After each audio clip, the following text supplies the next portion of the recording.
Hello dear, I am RK Jha and you are welcome once again at Educational Craze। आज एक बार फिर से हम अकाउंटिंग के एनपीओ के एक इम्पोर्टेंट टॉपिक लेकर के आए हैं। आज का हमारा टॉपिक है इनकम एंड एक्सपेंडिचर्स अकाउंट। ये आपके सामने है। तो इनकम्स एंड एक्सपेंडिचर्स अकाउंट जो कि NPO not for profit organisation के जो 3 फाइनेंशियल स्टेटमेंट्स बनाए जाते हैं उनमें से पहला जो रिसीट एंड पेमेंट अकाउंट है जिसे हमने स्टडी कर लिया है, और सेकंड जो उसका पार्ट है इनकम एंड एक्सपेंडिचर्स अकाउंट। आज इनके डेफिनेशन और फीचर्स का हम स्टडी करेंगे। बहुत इंपॉर्टेंट टॉपिक है, तो बने रहिएगा हमारे साथ अंत तक। ये क्लास बहुत इंपॉर्टेंट होने वाला है। अगर आप इस चैनल पे नए हो इसे आप सब्सक्राइब करें और बेल आइकन को प्रेस कर दें जिससे कि आपको रेगुलर अपडेट्स मिलता रहे। अभी जैसा कि हम अकाउंटेंसी में डिफरेंट इंपॉर्टेंट टॉपिक्स का हम क्लासेस दे रहे हैं, और आगे हम ईपीएस, बीएसटी और इकोनॉमिक्स का भी क्लासेस और देने वाले हैं नेक्स्ट टॉपिक्स। तो अभी हम अकाउंटेंसी में इनकम्स एंड एक्सपेंडिचर अकाउंट्स को जानते हैं।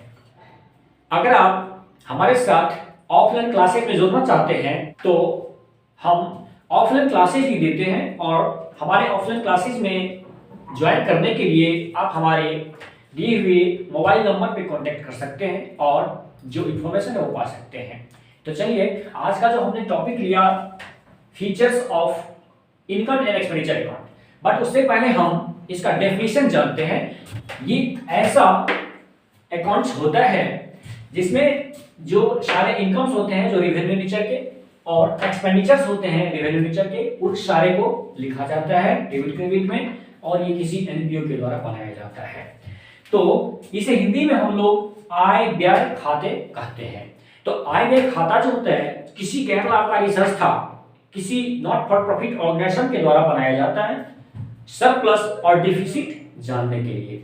तो यह आय व्यय खाता एक ऐसा खाता होता है जो किसी गैर लाभकारी संस्था के द्वारा अधिक और कमी या घाटा को दर्शाने के लिए और सभी आयगत खर्चे और आयगत आय को, आमदनी को दर्शाने के लिए, दिखाने के लिए बनाया जाता है। तो वो होता है आय व्यय खाते। आप डिफाइन कर सकते हो इसे the account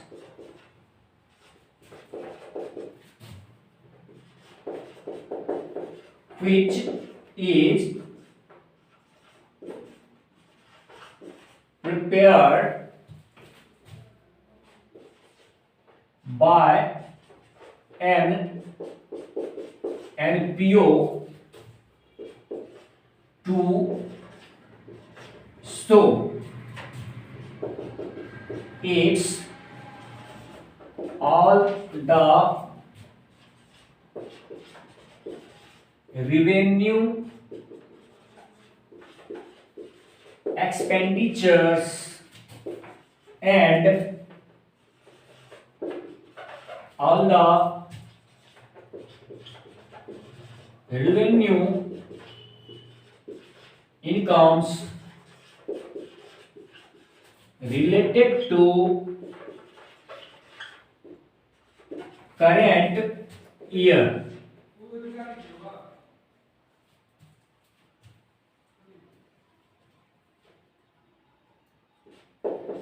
is called incomes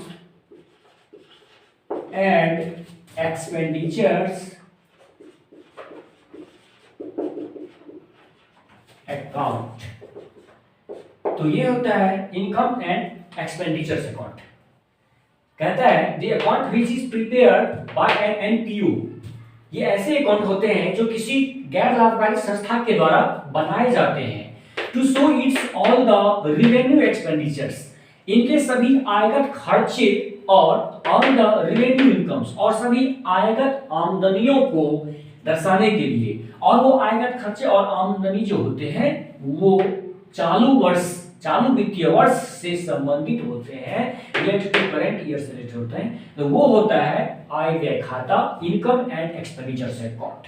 तो आप कह सकते हैं आय व्यय खाते ऐसे खाते होते हैं, ऐसे नामात्र खाते होते हैं जो किसी गैर लाभकारी संस्था के द्वारा सभी चालू वर्ष के सभी आयगत खर्चे और आयगत आमदनियों को दर्शाया जाता है, जिनसे उनका सरप्लस या डिफिसिट पता चल सके।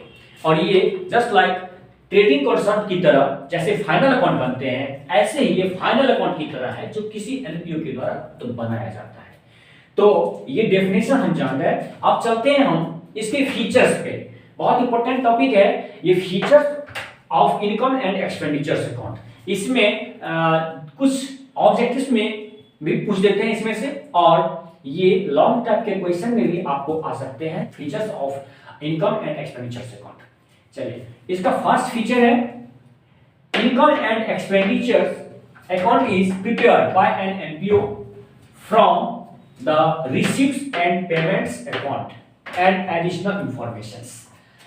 तो पहली बात तो ये है कि इनकम एंड एक्सपेंडिचर्स अकाउंट जो होते हैं वो किसी गैर लाभकारी संस्था के द्वारा बनाए जाते हैं। कहता है प्रिपेयर्ड बाय एन एनपीओ, किसी गैर लाभकारी संस्था के द्वारा बनाया जाता है। किससे? तो रिसीव एंड पेमेंट अकाउंट से, और उसके साथ ये दिए हुए एडिशनल इंफॉर्मेशंस होते हैं जिसे हम एडजस्टमेंट कहते हैं। तो उन एडजस्टमेंट और रिसीव एंड पेमेंट अकाउंट से हम इनकम एक्सपेंडिचर्स अकाउंट बनाते हैं एनपीओ में। चलिए, सेकंड इंपॉर्टेंट फीचर है IE account, that means income and expenditure account is a nominal account. यह नॉमिनल अकाउंट है, दैट मींस नाम मात्र खाता है। इस बात को ध्यान रखना है, बहुत इंपॉर्टेंट है ये, ऑब्जेक्टिव्स में अक्सर पूछता रहता है। तो ये इनकम और एक्सपेंडिचर अकाउंट क्या है? नॉमिनल अकाउंट है, बिकॉज इसका जो रिजल्ट आता है वो नॉर्मली या तो सरप्लस में या डिफिसिट में होता है। जैसे कि प्रॉफिट एंड लॉस अकाउंट में होता है, या तो रिजल्ट प्रॉफिट आएगा या लॉस आएगा। तो जिस भी टॉपिक का रिलेशन प्रॉफिट या लॉस से हो तो उसे हम नॉमिनल अकाउंट कहते हैं। तो इसलिए इनकम एक्सपेंडिचर अकाउंट भी क्या है? नॉमिनल अकाउंट है, नाम मात्र खाता है। थर्ड इंपॉर्टेंट फीचर है all the revenue expenditures related to current year. सभी रेवेन्यू एक्सपेंडिचर्स आयगत खर्चे जो करंट ईयर से रिलेटेड हो, जैसे कि हमने ऑलरेडी डेफिनेशन में समझा है, सारे रेवेन्यू एक्सपेंडिचर्स होंगे और रिलेटेड टू करंट ईयर्स होंगे। इस बात को ध्यान रखना है।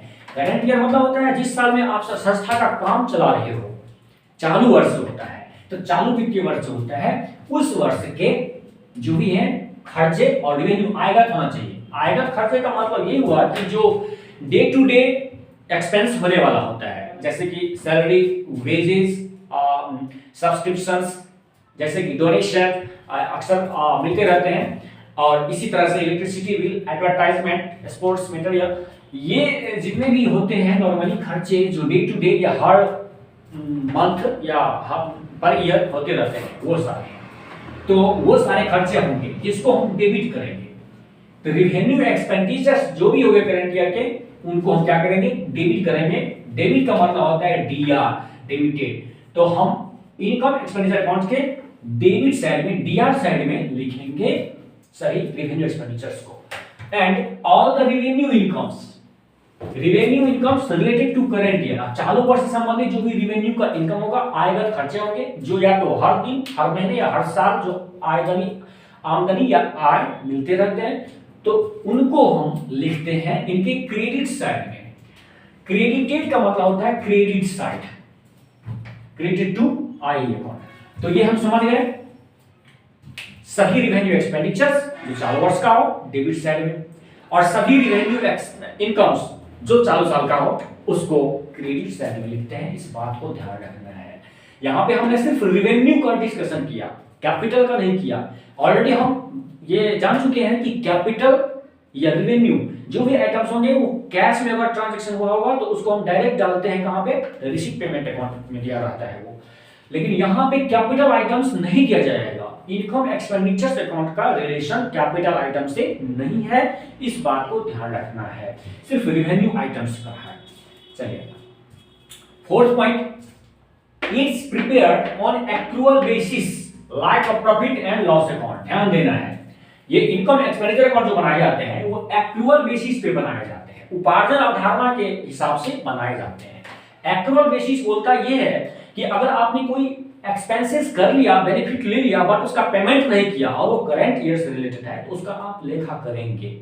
या फिर ऐसा कोई इनकम है जो करंट ईयर से रिलेटेड है, आपने कमा लिया बट आपने अभी तक पाया नहीं है, एक्रूड है, तो उसका भी लेखा आप करेंगे। तो एक्रूअल बेसिस के हिसाब से ये इनकम एक्सपेंडिचर अकाउंट बनाए जाते हैं, like profit and loss account की तरह ही बनाए जाते हैं। एंड और प्रॉफिट एंड लॉस अकाउंट आप पढ़ चुके हैं। So it includes non cash items, और इसलिए इसमें नॉन कैश गैर नकद लेन देनों को भी हम लोग आइटम को भी हम लोग इसमें देते हैं, जैसे कि डिप्रिसिएशन और टेस्टनिंग एक्सपेंसेस जो अभी तक आपने इसका पेमेंट नहीं किया, और एक्रूड इनकम, प्रोविजन, इन सब का लेखा हम इनकम एक्सपेंडिचर अकाउंट में करते हैं। उधारी लेन देन हो तो भी उसका लेखा करते हैं। हमने पढ़ा था रिसीट एंड पेमेंट अकाउंट में जो है ना उधारी लेन देन नॉन कैश आइटम को हम लोग रिकॉर्ड नहीं करते हैं, बट इनकम एक्सपेंडिचर्स में हम लोग कर सकते हैं, क्योंकि income expenditure account is prepared on the basis of accrual basis and prepared as like profit and loss account. So all the non-cash items and credit items and revenue items are recorded in income and expenditures account. Let's go on the point 5, and that is its debit balance is deficit and credit balance is called surplus. Debit balance को क्या बोलेंगे? Deficit, और credit balance को क्या बोलेंगे? Surplus. ध्यान रखना है, इनकम एक्सपेंडिचर अकाउंट के डेबिट साइड अगर ज्यादा होगा तो डिफिसिट शो करेगा। डिफिसिट का मतलब होता है कमी हो जाना, संस्था में कमी हो गया। एज लाइक ट्रेडिंग कंसर्न में जैसे लॉस होता है, ऐसे ही हम एनपीओ में लॉस वर्ड यूज नहीं करते हैं, बट डिफिसिट वर्ड यूज करते हैं। लेकिन जब क्रेडिट साइड ज्यादा होता है, दैट मींस इनकम साइड से अगर ज्यादा होंगे ना, तब तो सरप्लस होगा, ऑब्वियसली सरप्लस होगा। सरप्लस का मतलब अधिक होता है, एक्स्ट्रा कुछ होगा।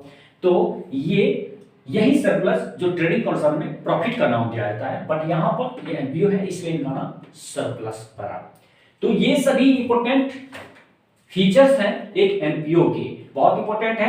आपको इसमें ज्यादा चांस है कि ऑब्जेक्ट्स में एग्जाम जो आपके आने वाले हैं, आपके एग्जाम में ऑब्जेक्टिव में भी ये इसमें से कम 2 मार्क्स के पूछ सकते हैं। कम से कम 2 आ ही जाता है, नॉर्मली उससे ज्यादा भी आ सकता है। तो ऑब्जेक्टिव के साथ साथ कुछ लॉन्ग टाइप के क्वेश्चन में भी ये आपको आ सकता है। तो इंपॉर्टेंट टॉपिक है, इसको आप लर्न कर लीजिएगा।